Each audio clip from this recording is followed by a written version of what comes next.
सीताल कलसा में बाबा जोतल जलाए होगा।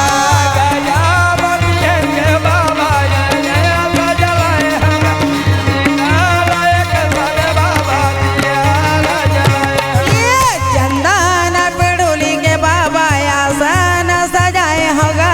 सीता मखमलिया के बाबा गदिया सजाए होगा।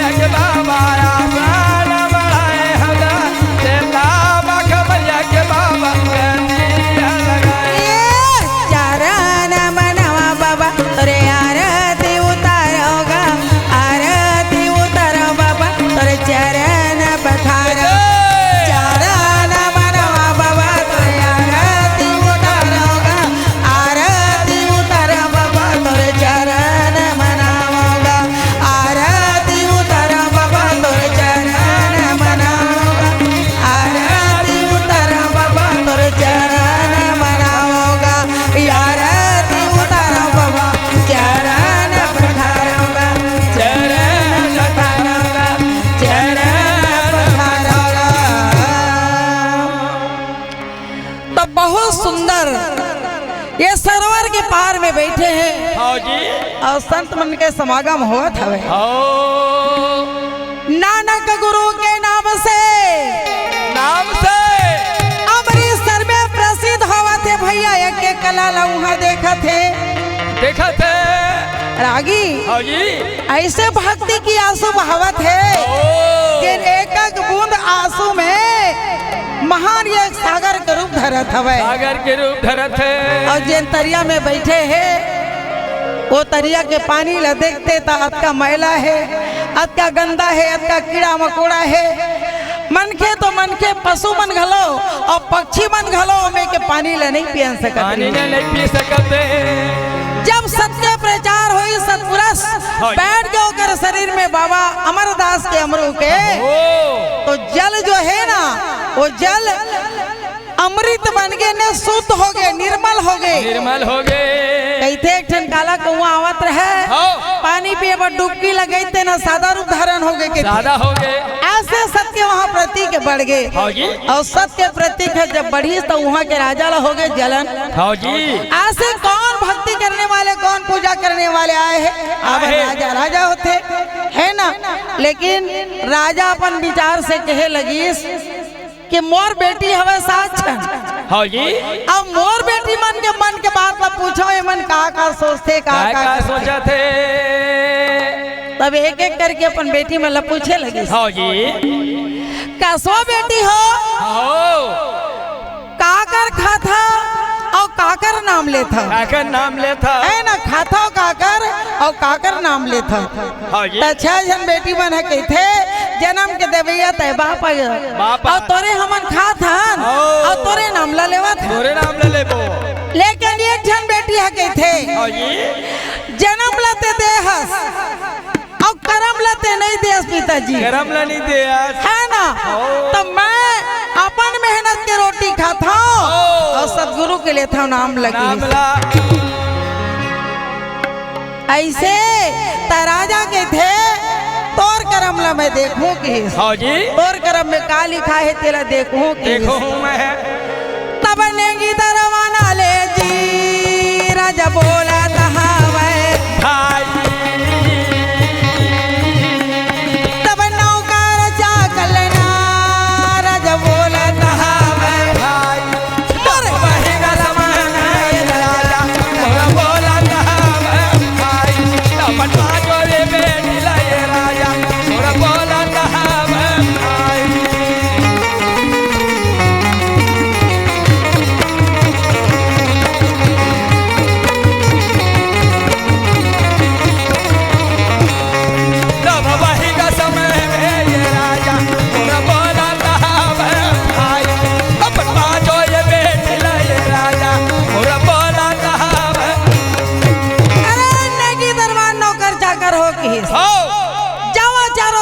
हो जाओ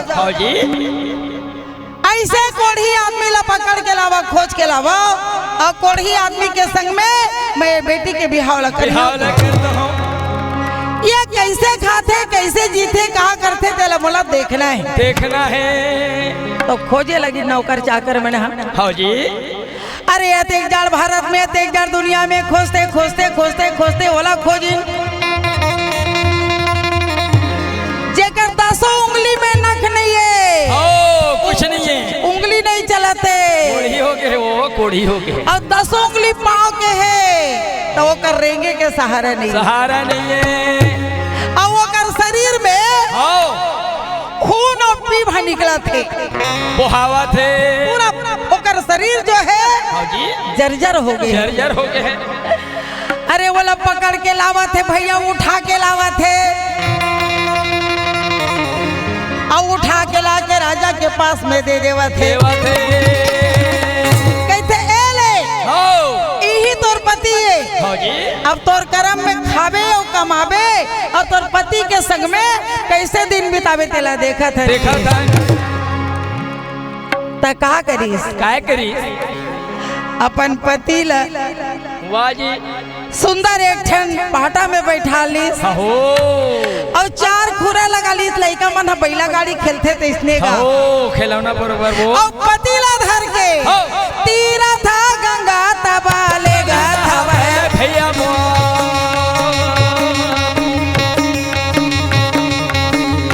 तीरा था गंगा तबाले गा भैया जी, बड़े बड़े तीरथ में या बना पति लगा ले भाई, मर जाओ बेटी वो वही साथ में चले भाई, मर जाओ भैया चले भाई। बड़े बड़े तीर्थ स्थान में किस गंगा गोदावरी केदारनाथ रामेश्वर भुवनेश्वर काशी प्रयाग गोकुल मथुरा हरिद्वार ये धरती के कोई दिशा नहीं बाची, ऐसे कोई जगह नहीं बाची जहाँ अपन पति स्नान नहीं करे, स्नान नहीं करे सोही। घूमते घूमते घूमते थक गए। हाँ जी, खाओ। आखिर में यही अमृतसर जहाँ नानक गुरुदेव बैठे हैं, ओकरे आसपास आते तब बताते नहीं रागी। हाँ जी। अरे ककरो तबीयत खराब हो गई तब पूछते कि ये गांव डॉक्टर है का, तो हाँ भाई ये गांव नामी डॉक्टर है। अब एक जन बने हो जाते तो दूसरा बताते, दूसरा बने हो जाते तो तीसरा बता, है ना। तो नानक गुरुदेव के परीक्षा ला ले डर रहा है, जिन मन देख डर रहा है, डर रहा है। तेन मन कहते बेटी ते कहाँ घूमत हस वो, हाँ जी, पति के पुजारी सती नारी, है ना भाई।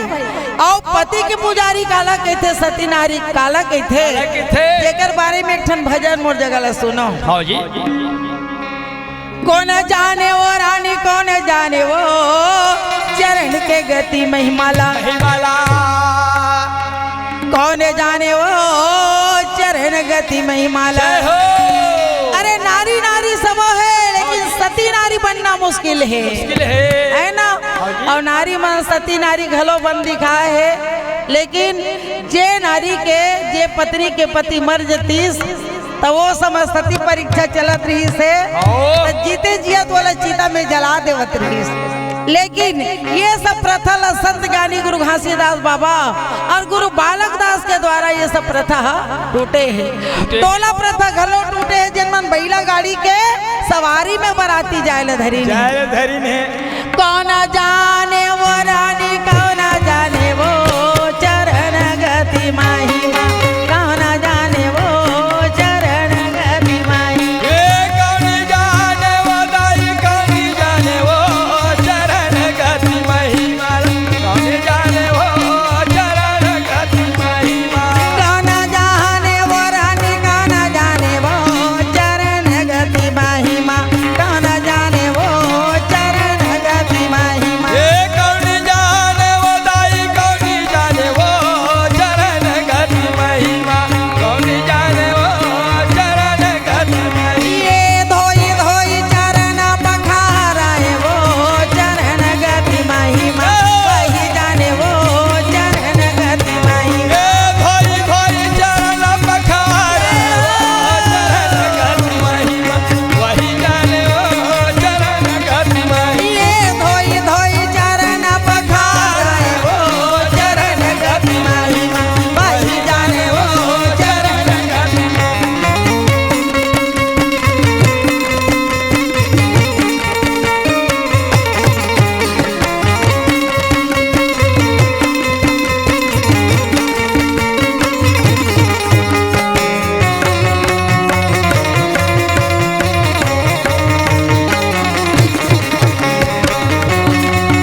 महिमा सैया माता जानत है। चरणों के महिमा सैया माता जान है। चरणों के महिमा सैया माता जान। हाँ चरणों के महिमा सैया माता जान है। सैया माता जाने है सैया माता जाने। सैया माता जान है सैया माता जान है। ये धोई धोई चरण पखारे वो चरण गति महिमा वही जाने हो चरण गति महिमा। ये धोई धोई चरण पखारे वही जाने हो चरण गति महिमा।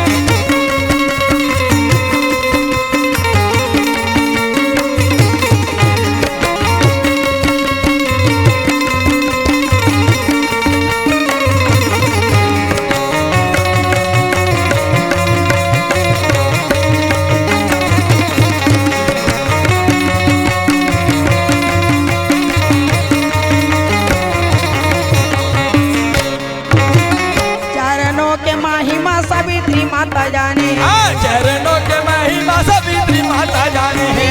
चरणों के महिमा सावित्री माता जाने। चरणों के महिमा सावित्री माता जाने। सावित्री माता जाने है सावित्री माता जाने। ये सावित्री माता जाने है सावित्री माता जाने। ये धोई धोई चरण पखारे वो चरण गति महिमा वही जाने वो चरण गति।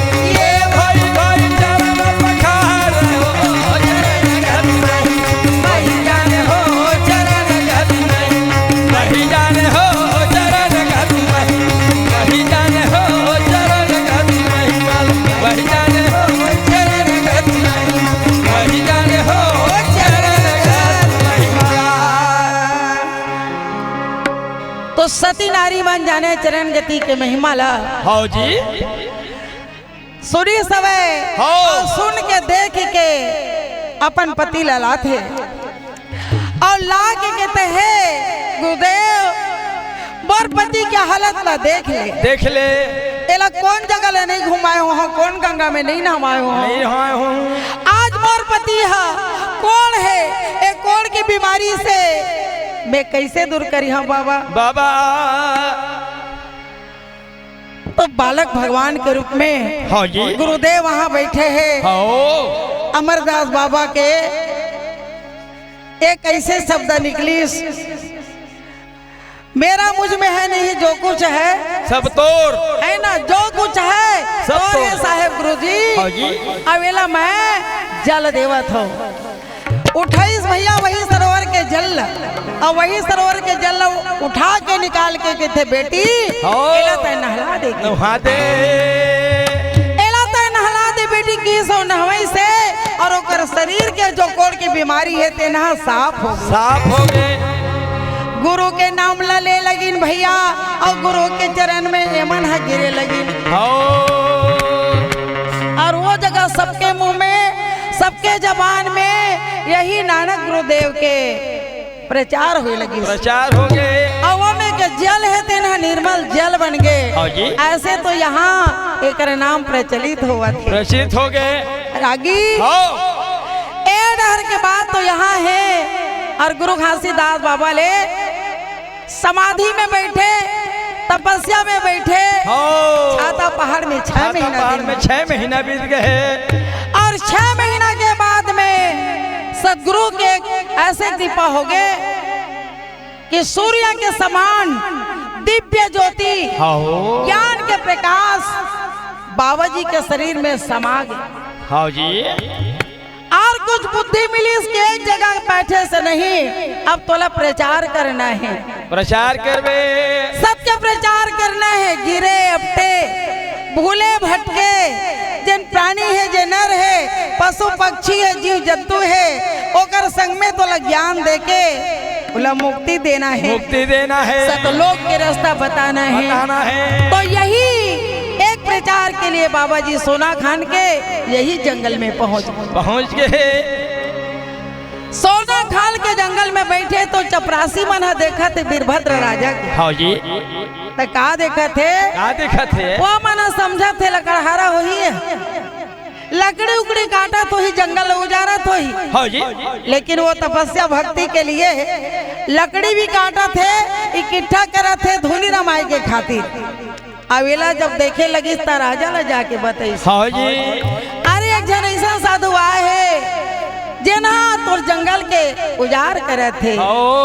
अवेला देखी समय तो कहते जावा ओला पकड़ के लाओ के। हाँ जी, और चपरासी मन जब धरते तब पूछते, गुरु घासीदास बाबा पूछते मल्ला, हाँ जी, भाई तुमन कोना जी कोना अब मोला काबर चल के धरा था।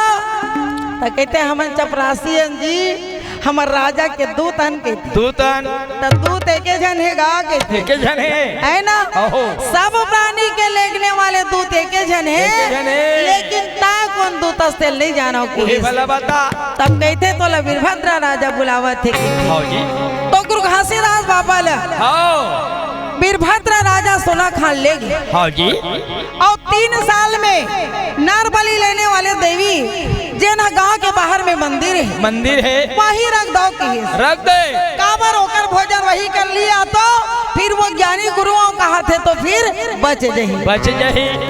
तो गांव के बाहर में मंदिर में रख 10 दिन तो बीत गए। हाँ जी, और जैसे 1 बजे रात देवी निकली जंगल से, हाँ जी, और जैसे मंदिर के तीर में पहुँचते तो बिना दिया के अंजोर दिखत है। देवी सोचते अरे यहाँ तो दिया बातें नहीं रही, लेकिन आज बिना दिया का अंजोर काहे बरत है। और जैसे दरवाजा में खड़ा होके देखते देवी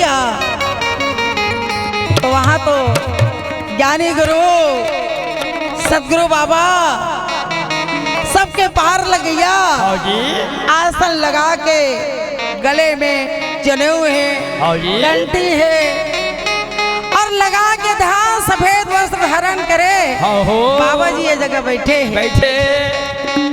देवी है कहते मैं भुला के रहे हो ये धरती में आके, तय मोला क्षमा कर दे जे काम पर मैं आए हो वो काम ला भुला के आज तो मैं रास्ता भटक गए हूँ। तय मोल पार लगा दे ज्ञानी गुरु, तय मोल पार लगा के सदगुरु, तय मोल एक रास्ता दे दे मुक्ति के तलेवा भजन के रूप में देवी सोना खान के मंदिर में संत शिरोमणि सतपुरुष बाबा से कैसे अपन चोला के मुक्ति ला मांगत है। पारे लगा दे हो मोर सदगुरु साहेब, पारे लगा दे हो बाबा, पारे लगा दे हो मोर सदगुरु साहेब, पार लगा दे हो बाबा, मोर सदगुरु बाबा पारे लगा दे हो, पारे लगा दे हो मोर सदगुरु बाबा, पारे लगा दे हो मोर सदगुरु बाबा, पारे लगा दे हो।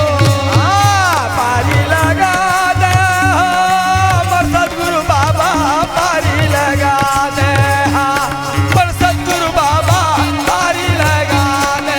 ये हो मोर सदगुरु बाबा पारे लगा दे हो मोर सदगुरु बाबा,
में मैं चले आयो माया में आके भुलायो।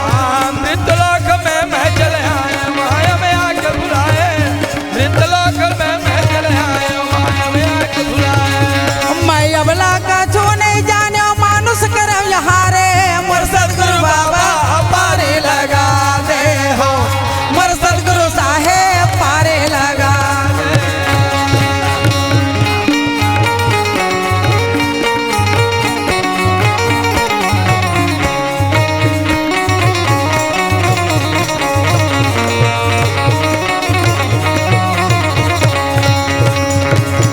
पुरुष पिता बिन मन मोर तरसे दर्शन के अभिलाषे। पुरुष पिता बिन मन मोर तरसे दर्शन के अभिलाषे। पुरुष पिता बिन मरमर तरसे दर्शन दे अभिलाषे। पुरुष पिता बिन मरमर तरसे दर्शन दे अभिलाषे। पुरुष पिता बिन मन मोर तरसे दर्शन के अभिलाषे। पुरुष पिता बिन मन मोर तरसे दर्शन के अभिलाषे। पुरुष पिता बिन मरमर तरसे दर्शन दे अभिलाषे। पुरुष पिता बिन मरमर तरसे दर्शन दे अभिलाषे। सत्य नाम के मंत्र पढ़ के अमृत मोला पिया दे।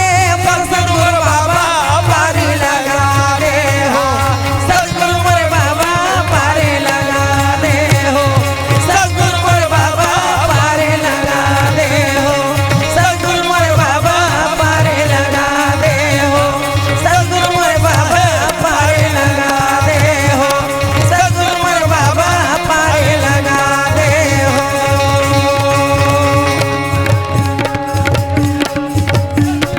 5 नाम लमला सुना दे। सतनाम अमृत बना के मला जल के अमृत दे दे। अमृत दे दे। मैं अबला कुछ नहीं जाने हो आ गया धरती में और माया में आके भुला गया। बुला गए हम। पुरस पिता कहते झूठी हंसता है लबरी हंसता है। तो दे हुए बच्चन लते है काबर भुलाए है। बुलाए हैं। और तोला साहेब पिता परम पिता का कही के भेजे है बोलते काबर भुलाए है। बुला गए। एक बेरा के बात है कि तोर आहार ला तोर भोजन ला वो दे है और कामे माने बर है तेला ते जाना था। जाना था। कामे मानना है। एक बार पुरस पिता ओकर परीक्षा लीस कि तय का चाहत है और कामे संतुष्ट होबे। तब कहीं ताय दे देबे तेनल मानिया पुरुष पिता की। तब ठीक है एक नारियल में तोला मानना है। तो ये का करीस बच्चा ला धर के गोदी में आ रहा है और एला मोला आहार लेना है कहीं। तब पुरुष पिता कीस खोल कीस जलाते धर के आहस्ता मैं मनाना चाहता हूँ खोलते हैं के। और जब खोलिस तक आ निकलीस वो बच्चा नहीं नारियल निकल गए। तब सतनाम पिता कीस ये देखे ना जेन तो मिले है ना जर है बुखार है माँ है मोतना है लेकिन एक नाम जहाँ मंत्र हो गए और एक जल निकल गए सतनाम के जल तो कोसों दूर तो छोड़ के जाए लगी। एबुल मंत्र वाला पढ़ा दीस और पढ़ा के वहाँ ले बाबा जी हा निकलत। सतनाम पिता वो कर संग में हवे रागी नानम प्रकार के वो परीक्षा देवत देवत आगे जावत थे है ना राजा हके थे। मैं तो नहीं जानत रहे हो संत शिरोमणि गुरु बाबा घासीदास ये जतका दिखा थे ना तो नजर भर है ना डोंगरी पहाड़ ये जते दिखा थे सोना खान के खेत थार इला भैया मैं तोरे नाम में कर देता हूँ है ना और तोर सतनाम के धर्मला मैं प्रचार करूँ कबो नहीं भूलाऊं। वहाँ ले आवा थे रास्ता में सतनाम पिता के ऊपर भरोसा नहीं है कि भरोसा है का करो वापस जात हम वो गाँव में तो निकले रहे हो कैसन हो जहाँ तो बताओ कैसन तात के जो सतनाम पिता भरोसा देवा थे सामने में खड़ा होके गए थे ए बेटा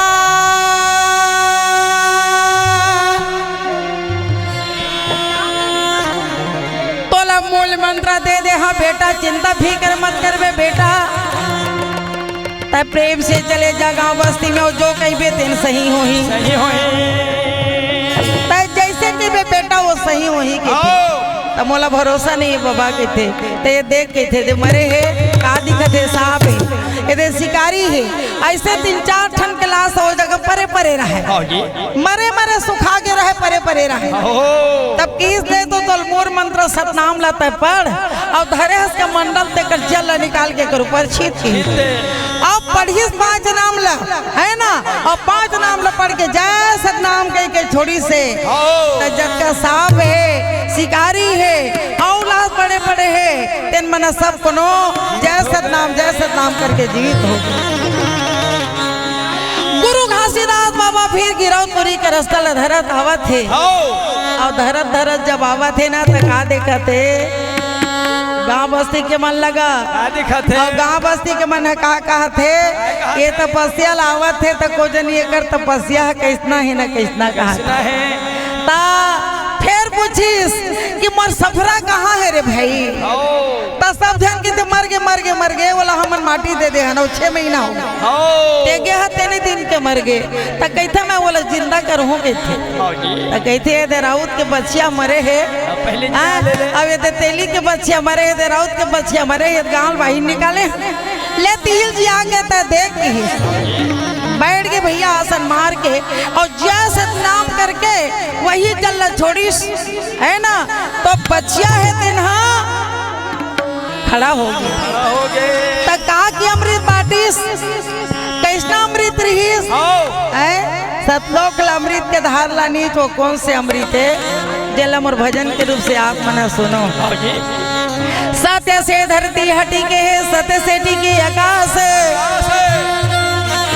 और सत्य बिना सब जीव भटकते है संतों पड़ जाते ब्रह्म तो सत्य नाम ला पाए के खातिर लगाए मन में आस तो सत्य नाम ला पाए के खातिर लगाए मन में आस जब तक सदगुरु मिलने जाते संतों सहत रही थे जम के नाम के जड़ी हो सतनाम के जड़ी पीला पीला भक्त जन नाम के जड़ी पीला पीला भक्त जन नाम के जड़ी सतनाम के जड़ी पीला पीला भक्त जन नाम के जड़ी ये नाम के जड़ी हो सतनाम के जड़ी पीला पीला भक्त जन नाम के जड़ी पीला पीला शांत ये नाम के जड़ी हो सतनाम के जड़ी पीला पीला भक्त नाम के जड़ी पीला पीला भक्त ये सत्य कर माही माला मीरा बाई जाने है हाँ सत्य कर माही माला मीरा बाई जाने है ये मीरा बाई जाने है हो मीरा बाई जाने है ये जहर प्याला में कृष्ण खड़ी हो पीला पीला भक्त जन नाम के जड़ी हो पीला पीला नाम के जड़ी हो नाम के जड़ी पीला पीला भक्त जन नाम के जड़ी पीला पीला भक्त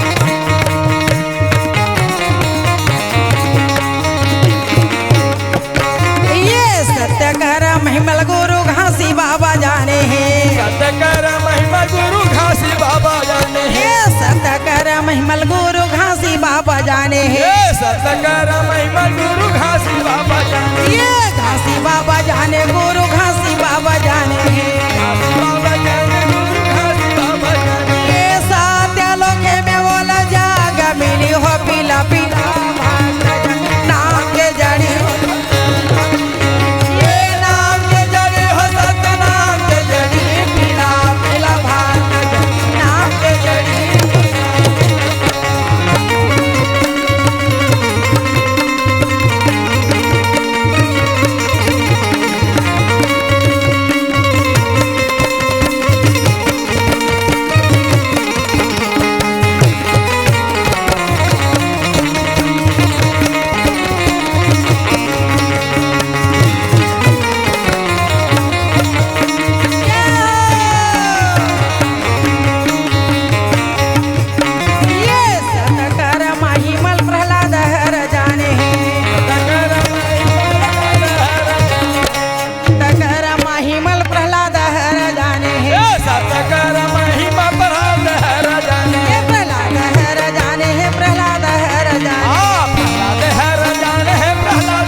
हाँ जी गाँव बस्ती के आदमी मैंने देखी हो कोनो कहा थे ये तो उसी दिन के बैया हो गएगा भैया हो गए एकर बेटा ला जंगल में कोनो ले गए उठा ली इसका बाघ भालू खा दी खादी सुही है दिन ना हो गए आज वही बैया है आए है अब मरे मुर्दा तेरा कैसे कोड़ के निकाल बोरे भाई तो कोनो कोनो ज्ञानी पुरुष मन कहा थे कसगा मुर्दा कैसे जिया ही ऐसे कहा था तब तो नहीं दिखाते गए मरे बच्चे रहते हैं जीगे है मरे बच्चिया जीगे जीगे कहा थे चलो ना भैया मन सब करी हाँ जी तो गुरु घासीदास बाबा के कहना लमान के रापा धरीन हाँ जी। उलारी धरीन ओहो। और यही तरिया के पार में पहुंच गए और गुरु बाबा घासीदास जी आसन मार के सदगुरु ले मांगत थे का मांगत थे मोरी आंखों के तारा प्राण के धारा मोर बेटा ले अभी तक ल मैं नहीं देखे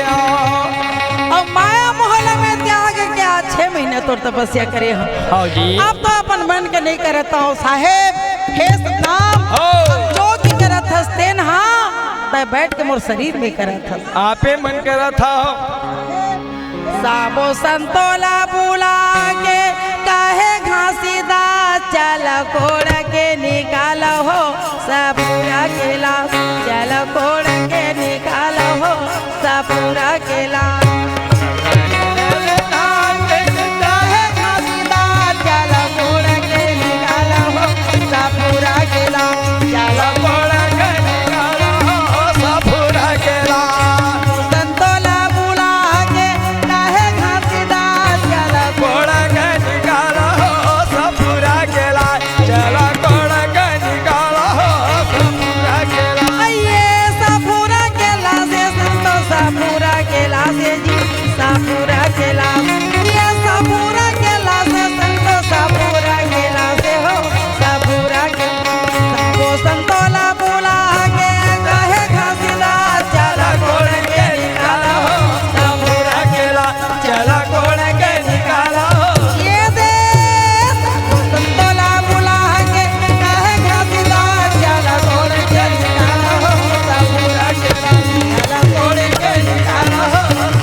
समझाबो ये 6 महीना मारे होगे सरगे हो हिला से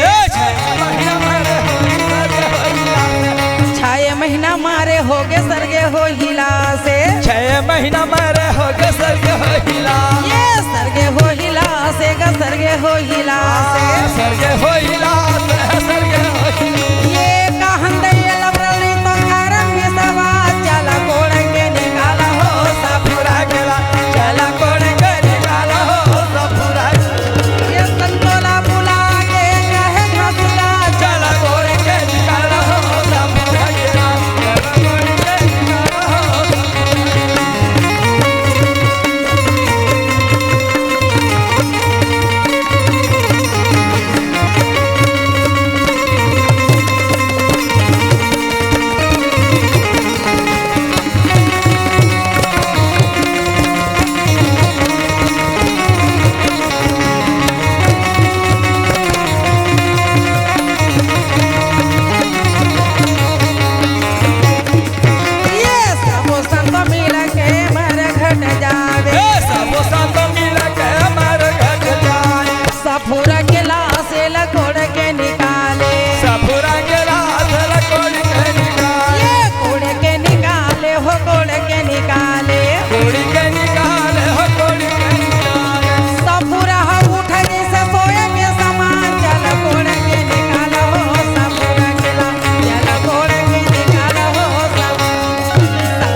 सोहे देखिए से सामने में ओकर पति परमेश्वर बैठे हाँ ये सफरा माता जाके पति के चरण में गिर गए सफरा ला अपने सुंदर उठा के अपन अंग में बाबा घासीदास लगा ले या और पति पत्नी ये दोनों मिलके फिर यही गिरौदपुरी में आए हैं आगे है रागी हाँ जी और कहते ही हालत में कुछ दिन गिरौदपुरी में रहे के बाद में फिर आगे गिस गए थे तेलासी और तेलासी लगिस गए थे भंडार और बाबा जी जगह जगह में नाना प्रकार के महिमा ला दिखावा थे तो सतपुरुष बाबा कहते बेटा ते लाइन में आ गए है ना अब तो एक नाम काफी है ज्यादा दिन नहीं तरसावा तो बेटा सतपुर मिला